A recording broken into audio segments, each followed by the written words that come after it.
Hey, what's up guys? Today I'm doing a review on the Vali Sports Nista bag gloves. So stay tuned.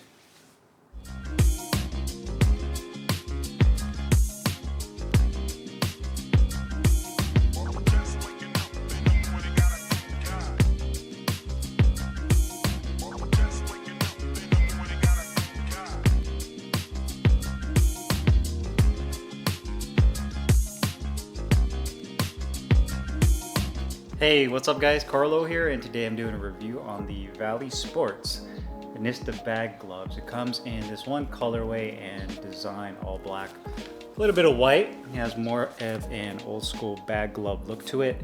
Utilizes a synthetic polyurethane outside casing. And it comes in two different sizes, a small, medium like I have here, as well as a large XL, just depending on your hand size. Now, I've done a couple of reviews on some Vali products already. They're Lancer gloves.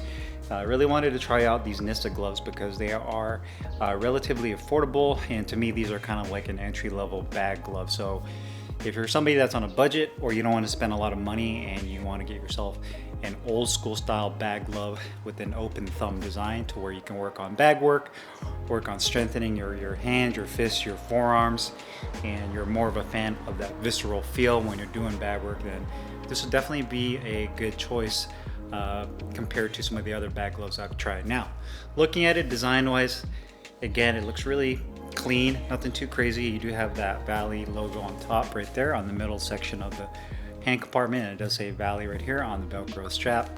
It utilizes a synthetic outside casing, very similar to what you would see with like Everlast or Sanibel. It's a little bit on the thinner side, and the biggest issue I have with this type of material is over time it starts to get pretty beat up and starts to crack and dry out. So if you do get a pair of these, it's going to be really important to really make sure to wipe these down, especially if you sweat, because your sweat is what really breaks down the material, whether it's leather or synthetic, vegan leather, whatever it may be. Sweat and moisture is what really can do a lot of damage. Sweat by that I mean like salt in your sweat, so that can really break it down.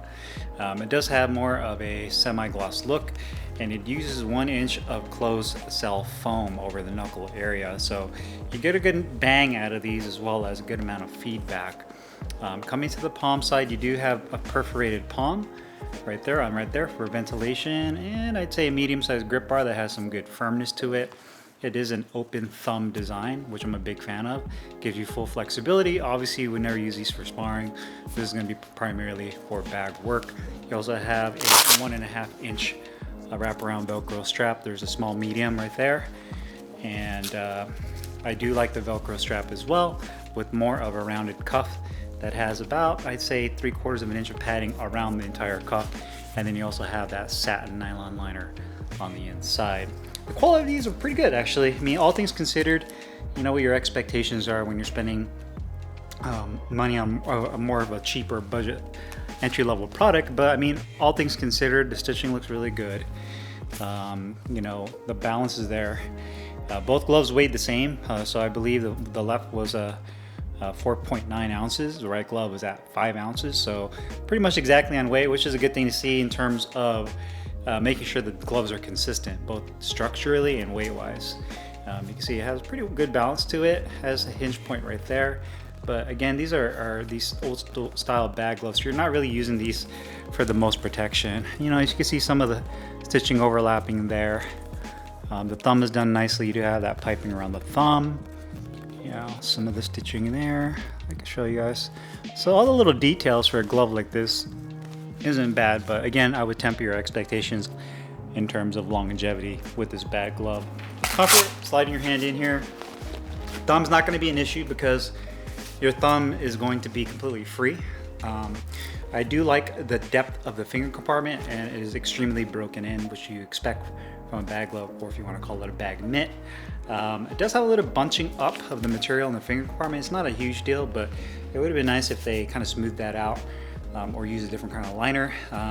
You do have a piece of neoprene that goes over the finger compartment, and you can make a nice real tight fist with this, and you really can tuck your hand and your thumb in to give yourself some protection, but definitely feels comfortable in that regard. And the Velcro strap is also nice. I do like that added touch. You get a little bit of support there as well. So the location of it right there on the hinge of your wrist is really good. But overall, very comfortable, not too wide, not too narrow for the finger compartment. And again, you get a decent amount of depth when you roll your hand over. So make sure you land on those two front knuckles. So definitely like that. And this is a small medium, so if you do have longer fingers, just bigger hands in general, I would definitely go with that. For me, I think these small mediums are a perfect fit. But if you have some bigger, again, go for the large XL. But overall, definitely a very comfortable bag mitt. Protection and performance, this is a bag glove, so with that being said, I do like the fact that they use a little bit thicker of a foam padding. Some of the really old school gloves, even the rival ones, I think the RB5s literally only have like a sliver of foam, where this actually has a 1 inch thick piece of foam over the knuckle. So it's definitely more on the protective side compared to a lot of other old school bag mitts, which literally some don't even have any padding, just the leather itself. So if you want something a little more protective, but you can get the good pop and feedback, this will definitely do it for you. And do keep in mind your thumb is open, so I wouldn't use this for sparring because you could end up poke somebody in the eye. Lastly is going to be cost, which is probably the best thing about this. These are only $26, and again, you're going to be hard pressed to find a bag glove like this that has the features that this one does at the price point of $26. Now that's going to be, you know, probably the next thing up, you would have to jump into like the $50–$60 range for something genuine leather. But again, this is a good budget entry-level bag mitt that really hits all the boxes, that checks off all the boxes. Comfortable. You can make a nice tight fist, has a good layer of closed-cell foam over your knuckles, a decent amount of wrist support. Quality's good relative to, you know, the price point that you're purchasing this at. So overall, I'm really satisfied with this. Maybe if they offered more colorways, and I think it would be cool if they offered like a genuine leather version of this. Obviously it'd be a little more expensive, but you get definitely more durability. So that's where I'd definitely take this. But overall, really satisfied with this Vali Nista bag glove. And again, at $26, I think it's a relative bargain in my opinion. So if you guys have any questions or comments, make sure you guys leave them down below in the comments box. I'll put the link in the description box where you can find this Vali Nista bag glove. I'll see you guys later. Take care.